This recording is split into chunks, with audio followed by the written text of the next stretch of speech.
السلام عليكم ورحمة الله وبركاته. بطل وبطلة سنة ستة الجامدين، تعالى ناخد باراجراف من أهم باراجرافات الترم الأول بالكامل بعنوان The Grand Egyptian Museum، يعني المتحف المصري الكبير. أول حاجة عشان تكتب باراجراف عن أي زيارة أنت قمت بيها أو أي مكان، قول له كده إمتى الموضوع ده حصل، إمتى رحت فين، رحت مع مين، رحت بإيه. دي الخطوات بتاعتي. إمتى؟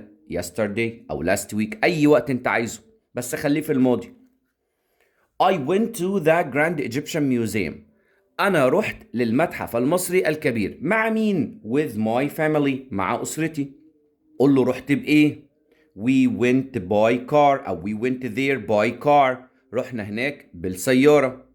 وقول له جملة ثابتة كده جميلة عن أي زيارة أنت بتقوم بيها. There is a lot to see and do there.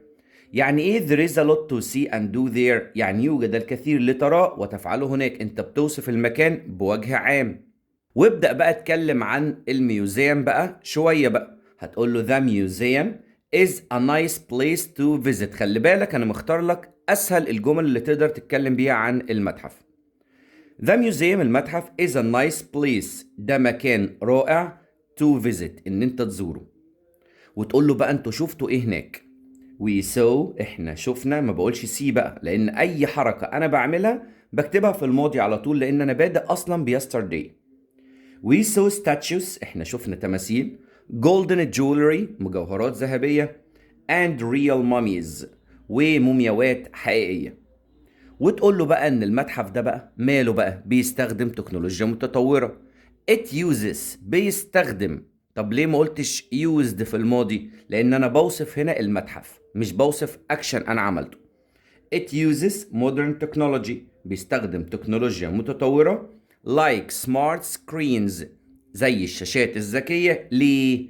to help people learn in a fun way، عشان يساعد الناس learn in a fun way، يتعلموا بطريقة ممتعة. تاني عشان الجملة دي جامدة جدا ومهمة قوي.